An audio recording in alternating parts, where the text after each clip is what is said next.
যা করার আমি করব, যা বলার আমি বলবো। তুমি বাড়ি যাবে না? তোমাকে এখানে ফেলে আমি বাড়ি চলে যাব? আশ্চর্য, তুমি ডাক্তার না নার্স যে তুমি এখানে থাকলে আমার সুবিধা হবে? রণ, এই নিয়ে কথা বলে কোনো লাভই হবে না। কারণ অলরেডি আমার সমস্ত পারমিশন করানো হয়ে গেছে এবং ওরা আমাকে অ্যালাউ করেছে এখানে থাকার জন্য। আর আজ রাতটা আমি এখানেই থাকবো। তার কোনো দরকার ছিল না। তোমার সব দরকার কি তুমি একাই ঠিক করবে নাকি? একজন অ্যাডাল্ট মানুষের তাই তো করা উচিত। না, যখন তুমি সুস্থ ছিলে তোমার সব কথা শোনা হয়েছে। তুমি আমাকে অপমান করেছো, আমি সেটাও মাথা পেতে নিয়েছি, অ্যাকসেপ্ট করেছি। কিন্তু এখন তুমি সুস্থ নাও, অসুস্থ, তাই তোমার একটা কথাও শোনা হবে না রণ। আর এখন আমি যা বলবো তাই হবে। তুমি বাড়ি যাও রূপকথা, এখন আমাকে সেডেটিভ দেবে, আমি ঘুমিয়ে পড়বো। তোমার কি মনে হয় রণ তুমি আমাকে বলি আমি বাড়ি চলে যাব? তুমি বাড়ি গেলে আমি খুশি হব। বাহ, কিন্তু আমি তো যাব না। সংসারে থাকতে গেলে, সংসার করতে গেলে কিছু কিছু জিনিস লোকের চোখে শোভন হয় কিনা সেটাও ভেবে দেখা উচিত রূপকথা। তার মধ্যে কোনটা তোমার অশোভন বলে মনে হচ্ছে? যে মানুষটা নিজের নিখোঁজ হয়ে যাওয়া স্বামীর কোনো খোঁজ নেয় না, তার খবর জানার কোনো কৌতূহল প্রকাশ করে না, অথচ নিজের দেওরের বেলা হাসপাতালে বিছানা আঁকড়ে বসে থাকলে লোকেরা কিন্তু সেটাকে সাধারণভাবে দেখবে না। আর এই বিষয়টাতে কিন্তু আমারও আপত্তি আছে রূপকথা। তুমি কি শুধুই আমার দেওর, মানে আমার স্বামীর ভাই? তুমি আমার আর কেউ নাও? আমাদের সম্পর্কটা কি শুধু এইভাবেই ডিফাইন করা যায়? তোমার সঙ্গে আমার সম্পর্ক যেভাবেই শুরু হোক না কেন, কিন্তু সেটা এখন যে জায়গায় এসে পৌঁছেছে, যা পরিণতি পেয়েছে, সেটা তো অস্বীকার করা যায় না রূপকথা।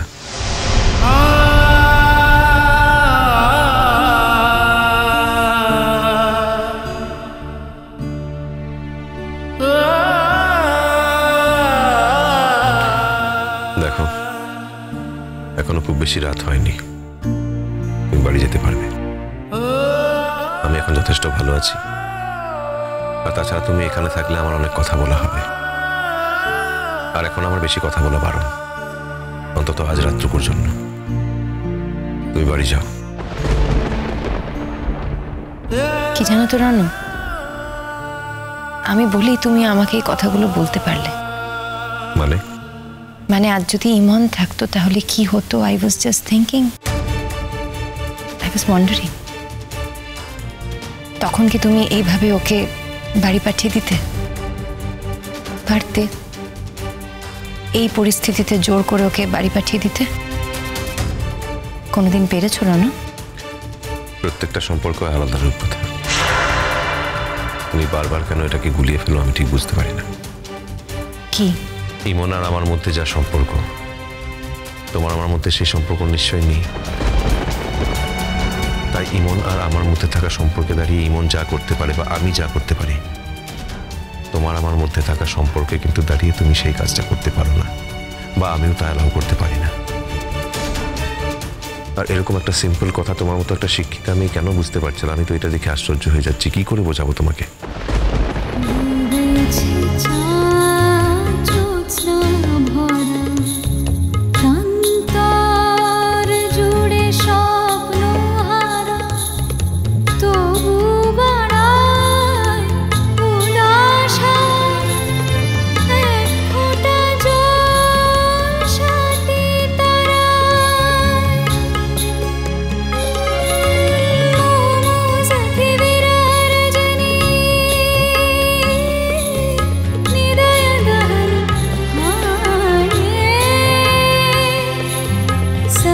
चकित सपन रहित विरागी बस जाने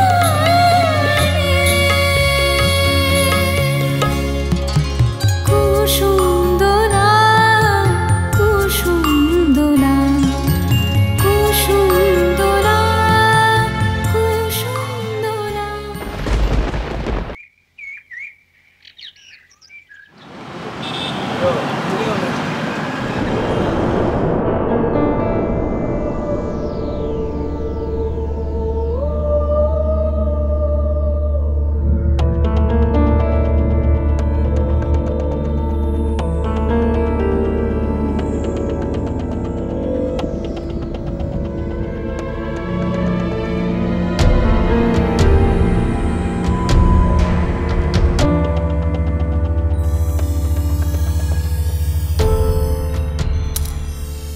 গুড মর্নিং।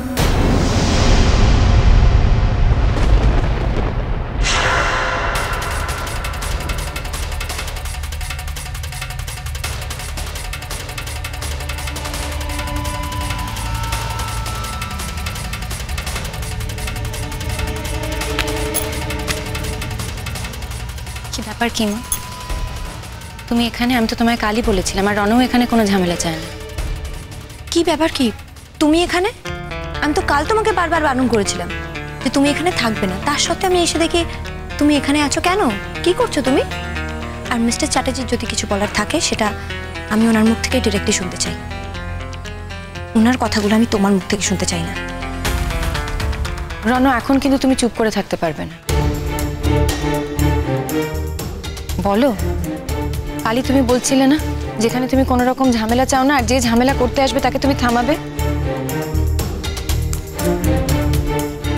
মিস্টার চ্যাটার্জি, আমি আপনার সঙ্গে একটা কথা বলতে চাই। আমি আপনাকে ফোন করেছিলাম কিন্তু আপনি আমার সঙ্গে কথা বলতে চাননি তখন। কেন চাইনি বোঝনি? আর এটা জানার পরেও যে মানুষটা তোমার সঙ্গে কথা বলতে চাইছে না, তুমি এখানে চলে এসে চোখে বিরক্ত করতে, এটা জেনেও যে মানুষটা অসুস্থ। ইনক্রেডিবল। নাকি তুমি চাও না যে অসুস্থ মানুষটা সুস্থ হয়ে তার বাড়ি ফিরুক? আমি আশা করব আমি আপনার সঙ্গে যে কথাটা বলছি তার উত্তর আপনি নিজেই দেবেন। আপনার কথাগুলো আপনি অন্য কাউকে দিয়ে বলাবেন না। আর আপনি এখন চুপ করে আছেন, তাই আমি ধরে নিচ্ছি যে রূপকথা দিয়ে আমাকে যেই কথাগুলো শোনাচ্ছে সেগুলো আপনার কথা নয়।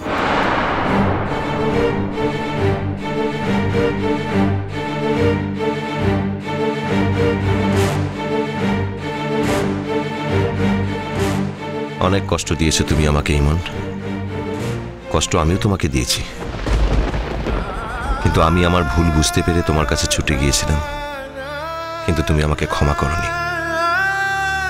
আজ আমি অসুস্থ হয়েছি বলে তাই তুমি আমার সঙ্গে দেখা করতে এসেছো, কিন্তু আমি তো কারো দয়া নেব না, কোনোদিন কোনো কনসিডারেশন আমি নেব না।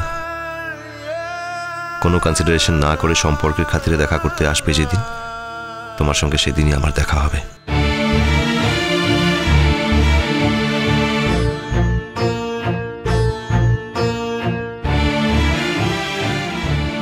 আমি বাইরে ডক্টরের সঙ্গে কথা বলেছি, উনি বলেছেন যে আপনি এখন অনেকটাই সুস্থ। তাহলে আপনি আমার সঙ্গে কেন কথা বলছেন না মিস্টার চ্যাটার্জি? কথা না বলতে পারার মতো তো আপনি সেরকমভাবে অসুস্থ নন। বাবা, তোমার কথা শুনে মনেই হচ্ছে না যে তুমি ডাক্তারিটা পড়ছো। কথা শুনে মনে হচ্ছে যে তুমি বিশাল বড় ডাক্তার হয়ে গেছো। So good. কিন্তু ইমন, আমি তোমার একটা কথাই বলতে চাই, প্লিজ আর কথা না বাড়িয়ে তুমি এখন এখান থেকে এসো ভাই। কিছুক্ষণ পরেই রনর বাড়ির লোকেরা আসবে, তোমাকে এখানে দেখবে, 3-4টে কথা কাটাকাটি হবে, বচসা হবে। কি দরকার পাবলিক প্লেসে, এগুলোর তো কোনো মানে হয় না।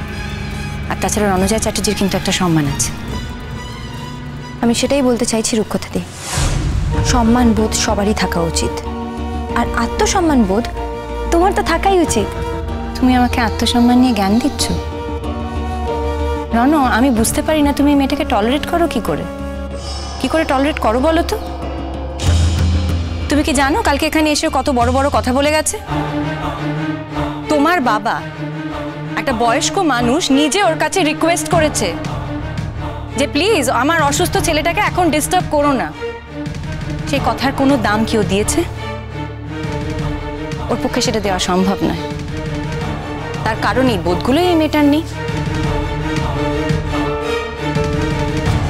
আমি নিজে একে বারণ করেছিলাম যে রণজয়কে এখন ডিস্টার্ব করো না, হি ইজ নট ওয়েল, ওকে সুস্থ হতে দাও। অবশ্য আমার কথার আর কি দামও দেবে সেটা তো ওর ভাববার কথাই না। যাকে যা, কারোর কথার কোনো দাম দেয়নি, দেয় না, ভালো হয়েছে। কিন্তু আমাকে একটা কথা বলো, এই মানুষটা যখন তোমায় আনতে গিয়েছিল ইমন, তখন তুমি আসোনি কেন? ওয়াই? কুসুম দোলা কুসুম দোলা। স্টার জলসার প্রিয় শো দেখার জন্য সাবস্ক্রাইব করুন আমাদের ইউটিউব চ্যানেলে। এবং আপডেটেড থাকার জন্য প্রেস করুন বেল আইকন। চলো চলো চলো চলো পাল্টাই